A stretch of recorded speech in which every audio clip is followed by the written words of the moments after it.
go again, another rainy English day. But it seems that from the last couple of videos you are actually quite keen. You've been adding some comments and asking me questions, which is good. So keep asking the questions in the comments when you see this, because that's what I'm here to do, answer your questions and go in depth on everything that I could possibly tell you about mixing and mastering from my 25 years of experience. It seems you do actually want to hear what I've got to say, which is more than I can say for my wife, who doesn't want to hear anything I've got to say. But today's is from a comment on the last video, 2 back I think, from Decibel Audio Works, and he says, if you could make a video on monitor placement, especially setting up multiple pairs in one control room, that would be awesome. Big fan of your content, keep up the great work. Thank you very much, Decibel Audio Works, for that comment. So today, as you can see behind me, I have set up a set of flashy NS10s, and I've got my main monitors that I always use, and I'm going to tell you all the little tricks and tips that will help you set up your speakers, set up multiple speakers in your production room, mix room, mastering room, bedroom, mum's spare cupboard. So, speaker placement in the room. First things first, you want to have ideally a rectangular room. Okay, so then, this is all ideally as well, remember, we'll get on to the ideally. Then you want to be sitting in the room about 1/3 in. You either go there or you go there basically, but let's just deal with going close. So then you've got your speakers here and a speaker here. And what you want to do is be in the triangle for those speakers. Doesn't get any more basic than that. You need to be in the triangle. Now you can sit a little bit ahead of the triangle once you're in that triangle, but your speakers need to be in the triangle. Now, what you want to do is have those speakers pointing inwards towards your ears, because otherwise they're going out here. So you want them to be pointing down the line of fire. And a good way to do that is to look at the speaker from your sweet spot, which is this bit here. That's called a sweet spot because that's where you're sitting and it's sweet. And so what you do, you look across at the speaker. If you can see either side of the speaker, then you need to move the speaker so you can't see either side. That's a really quick way of being able to get into there, yeah? So that is the basics of your room setup. Now, if you are in a, not ideal, but if you're in a room where you have something in the corner like that, now that's a bit of an issue. So really you want to spin the room round and have that at the back of the room. I see some people with their speakers like here and then they're sitting like here, so then the triangle's not working correctly. And I see people sitting like they'll put the speakers here and then be kind of sitting over here somewhere. I mean, it's just what you're looking for is symmetry, ideally, across your speakers in your room. So you need to kind of work that out. So basically what you're trying to do is get yourself in a triangle somewhere. Oh, got a bit long there. But in a triangle at some point in the room. So move that triangle around until you haven't got too many reflective surfaces that are sort of ruining the sound. But that's kind of more room setup than speaker setup. But the main thing for speaker setup, because that's what we're dealing with today, is the triangle and pointing them in. So when I say triangle, what I'm saying is equilateral triangle. Now, you thought you did maths at school and you weren't ever going to need that again, didn't you? But you're wrong. This is my sweet spot in the room, the chair. This is where my head is going to be. This is where I'm doing my work from. I want that to be the best sounding area in the room. So all the room is designed around that spot, the sweet spot. So my speakers, I measure between one tweeter and the other tweeter, and then I take that and I measure that to where I'm going to be sitting. So basically each one of these measurements to the sweet spot is the same as to there, so that the sweet spot is the sweet spot. It's perfectly in line with those speakers. And as I said, as I'm sitting looking at those speakers, I don't want to see either side from the sweet spot, because I would then know to turn that round a little bit and get it in line with my ears so that I'm part of that triangle. So now you're in the sweet spot, you can see how I'm looking at the speaker. I can't see the left or the right. So that's how you want to be. And then when you pan round, you then see the same thing on the other speaker on the other side. So if you're enjoying this video, make sure you hit the like button right underneath to give me a little bit of encouragement, you know. So we've now done the placement with you sitting in the triangle, the equilateral triangle. And now what we're going to look at is height. You want to have your speakers at the right height. There's so many people that I see and they have their speakers and they're pointing at their chest. They've got their mixing desk, they've got their little KRKs and they're down here and they're pointing down at their chest. You're not going to be able to hear them. So what you need to do is get yourself a set of sturdy speaker stands. You need to, if you've got them on your desk, your speakers, pull the desk forward, put the speaker stands behind the desk, get them in the triangle, and make sure you spend some money, get some really solid stands that have, you know, like weighted or they've got sand in them or something. But what you've got to do is get them to the height that is, so when you're in the sweet spot, say that I'm sitting in the sweet spot and this is my height. So I've got my ears here. So measure the height of my ears to where I'm going to be, because the whole room is around the sweet spot. So okay, so I'm here. So what I want to do is make sure that that tweeter there, especially on these ones because they're push off that way. If you like these speakers, by the way, they're quite mental, aren't they? You can see a video that I'll link where I dipped them in stuff. And before any NS10 geeks out there say, oh, you've got the wrong tweeter in that one and a different one in that one, I know they don't work. They're just totally got nothing in them because we dipped them in a load of stuff and watched the video anyway. But you want to get these tweeters so they're level with your ear so you can hear the tweeter. Otherwise you're not going to hear the tweeter when it's down there. You're not going to get a precise enough sound. So that's exactly what you want to do. If you've got them up this way, if you want to play them that way, then you need to be around here between the mid-range and the tweeter. You need your seat so it's high enough and your ear is between there. Now what you also want to do, if you are using stands, which I suggest that you do, you need to isolate the stands, and there's a whole video on that which I'll put in the description and maybe link above. And so watch that video on isolation because that's super important, because that's how you'll get your speakers sounding much better. So now you want to know about placing multiple speakers within one kind of sweet spot area.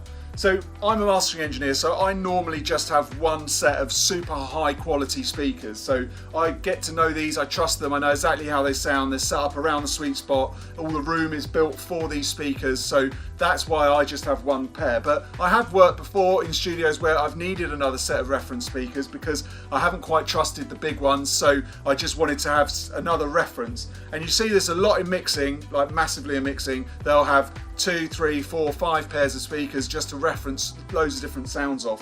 You won't see it as much in mastering. So what I suggest to do is, so keeping in mind the triangle that we talked about earlier, when you are putting speakers forward, so you've got these speakers, remember they're going to get in the way of these big ones. So really you will need to bring them down a little bit lower because you want your main speakers to be your main daddy speakers, unless you are using your big speakers just to hear some low end, which a lot of the time is what I used to do. I used to master on some little smaller speakers and then switch to the big ones just for the low end. But in my scenario in here, I love the tops of the main monitors, so these would just be in the way and be annoying. But keep them in the triangle, maybe get them a little bit lower. So yeah, you might have to sort of go down when you want to listen to them. So yeah, they might be playing into your chest, but you're using them just as reference. So you kind of you can go in and get in there a bit, and it gives you a different sound of the room. And that's really what you're after with extra pairs of monitors. You want a different type of sound to make sure that the mix is translating from speaker to speaker. You might see people with a little Oratone speaker, so you can flick it to mono, or they might have little stereo ones just sitting on the desk here. That's fine, but remember, they're still sitting there and there's the triangle. You lean into the triangle and that's where you can really hear them then, because you're in that speaker again. Or you might even have a pair of these off to the side of the room.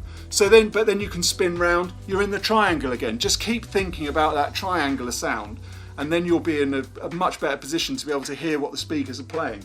So in here, I possibly wouldn't have these. When I have had speakers like this, if I've had a big desk in front of me, I have had to put them in front, which I've hated, which is why my room is super minimal, because I don't want anything in the way of the speakers. This desk has got holes all through the sides and at the back, so you know, it's not bouncing off and affecting the sound of the big speakers. I want everything. I want the speakers to be just on my ears and that's it. I don't want anything else in the room getting in the way. So for me, if I was to have another set of speakers, I would have them out of the way of the bigger ones, how I had them set up originally, because the sound coming out of these I don't want to have anything in the way of that. But these speakers are different anyway, because I wouldn't have anything next to them because they do a different malarkey. But you can see that on another video that I'll link. Now that I've bored you with my mastering room and how I would set my room up, let's look at some real world examples with a few pictures that I've found online. And I'll give you my 2 pence on how I would have set the speakers up, just so you can get an idea of how you can then set them up in your room. So let's start with this one. So nice studio, but I would say these speakers here, I can't see the distance between this one, but I would probably push those back, because if you think where the triangle's going, it's probably back here somewhere where it is at the moment. So too far forwards. These tweeters are probably too high. I would either put these on their side or I would get some lower monitors, but they have got isolation in between them, so that's a good thing there. But these tweeters are a little bit too high. I can't see if they're angled down, but it looks like you can't really hear what's going on unless you're standing up. And these ones are kind of loud, but you need to be at the back. Okay, let's move on to another. This one. Okay, so there is isolation between these two. It's quite high stool, so yeah, I think this could probably work. Maybe pull this forward, but it looks like a really tiny room, so probably I would definitely get some headphones on the go in here. Looks like it'd probably be quite lively. Yeah, the sweet spot is kind of about right, and maybe if their head is here, then they're in a good place, but yeah, I would want it to be double check on headphones. Okay, this room here, these are positioned nice, aren't they? And these little PC ones, so the sort of triangles going there, which is cool. These speakers here, don't know if I'd have them in the corner. You don't know until you hear what the sound is. They need to be positioned back here, so maybe pull the desk forward, maybe push those in a touch. These might get in the way then, so you know, maybe have them a bit closer together so that sort of they're next to each other but facing, so that you can flick between them easy enough. I think they're probably all right, but yeah, maybe pull them in a bit more. The stereo image might be getting a bit crazy. This one, obviously a professionally built room, looks great. Love it. These are just sort of big rock out speakers that are at the back when they're soffit mounted, which means they're in the wall, and the triangle's right for those, isn't it, for there. And then you can see they've got these set up on what looks like custom built stands, and these are the Genelec ones, so they're quite nice and the head height's about right, maybe a tad higher, but you know, if they're bending down doing that and they don't want to get in the way of the big ones, then yeah, that probably works pretty well. These ones here, bit of a shame about the glass door there. You're probably getting a lot of reflections from that. I would have something under these, otherwise this shelf is going to be jumping around, but they are bookshelf speakers, so kind of does what it says on the tin. I think they're all right. It's at least they're on their side. The triangle is sort of here, so I think it looks like they're doing production rather than mixing or producing, mixing or mastering. So yeah, I don't see any problem with those. Maybe I'd get something under them, and maybe I'd get something against that window to stop it reflecting, because you're going to have a different side to side, but that's a completely different video. Another nice studio, old school looking, you know, plenty of old analog gear in here. This looks like it's a while ago. They've got the old KRKs. These are excellent, by the way. If you get a chance to get any of these, they are a killer speaker. Yeah, I'd have something under them. Now, sometimes NS10s like this sound good when they've got a desk under them there, because you get bounce off the desk, like reflections off the desk, and they do have a certain sound, which is why NS10s are quite nice. But obviously these are in the right position so that when you're standing up and mixing and stuff, you're there, and then when you're just putting things together, you're on these ones.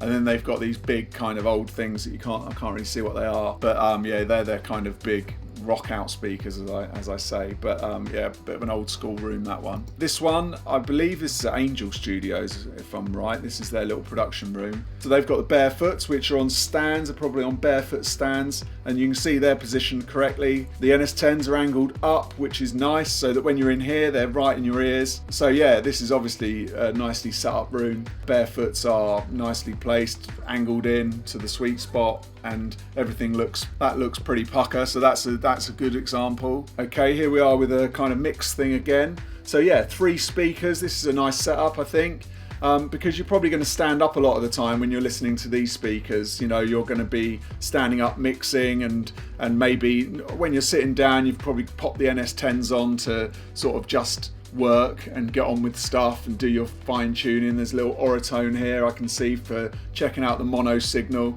This is a nice room, it looks pretty cool. They're going to get reflections off the desk, but once you're used to that, and like I say, sometimes that can be beneficial to certain speakers, you just have to test that. It's got isolation under all the speakers. They're all nicely positioned next to each other, sort of turning into the sweet spot, which is sort of around here, I'm guessing. So yeah, that's a good example for you too. Another one. Okay, so this one here it's got quite a lot going on. There's a lot of desk and stuff. These speakers, probably, I like these speakers. They're really cool. They're focal trios. They sound great. These little Neumanns, I think they are at the top. They're angled down, as you can see, which is cool. So they're angled down to the sweet spot. And obviously these aren't playing at the same time as these, so these are acting as quite a good support for these little ones. But I would say I can see a stand here. So I would say I would have them on a more sturdy stand, because these are pretty heavy speakers. I'd have them on a stronger stand with some kind of isolation. I think they'd get a better sound from them. Yeah, I'll maybe pull the desk forward, get a little bit of space in between so you can get these a little bit further apart so you can get a little bit more stereo image. Apart from that, it's pretty good, I reckon. This one, oh my good God. So here we are. So there's a lot of glass going on. There's also a cat in there. So these are angled. One's down here and one's up here. So the stereo image is going to be dreadful. They're going to be rattling around on this desk. This basically needs the desk pulling forward. It needs these put onto some stands, and that will make them a million times better. I'd probably try and lose the glass desk, because you're going to get a lot of bounce off of that glass desk, and it's going to it's not going to sound too hot. So I'd be looking at something else there. And they got a sub pack, which are cool. If you've seen a sub pack, I did a video on a sub pack there. That's really smart for just getting a little bit of bass in your back. But yeah, these need stands. These need to go behind the desk, and this desk needs to go because it's too many reflective surfaces. And then the final one, this one. So again, similar thing, reflective surfaces underneath, which can work fine, as I said, when it's a mixing desk and stuff. It's not the end of the world. I've worked on stuff, but ideally you don't have that much reflective space in front of you. Again, I'd have these on a stand, or I would have them raised up, because these tweeters aren't going to the person's ear that's in this chair. There's a big window here, which is a bit of a shocker. You know, I would have these up on some stands or on some kind of, padding or isoacoustic stands to get them up in the air and away from the reflective surfaces, so they're directly pointing at the ear, and I think that'll sound good. But these are kind of pointing at the person's belly at the moment. So yeah, there's a few real world examples for you to see and look at your studio, and maybe hopefully pick a few little ideas out of them. So in summary, what you've got to do is you need to get your speaker placement in the room correctly. Make sure they're set up in the triangle. Use that tape measure to get that triangle so that everything is equal. Each 3 lines is equal. Make sure you get the height of the speaker correctly so it's hitting your head.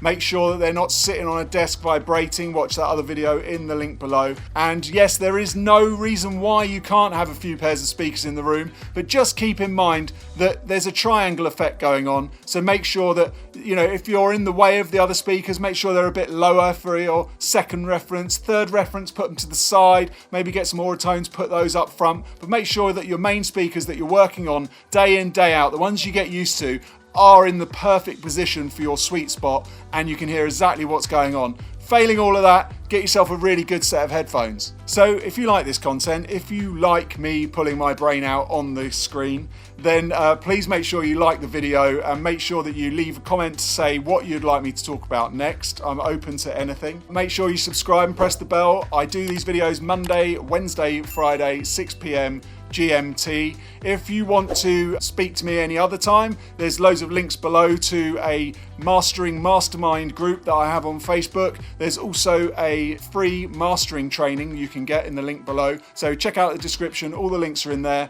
I'll see you on the next video. Thanks for watching. Bye.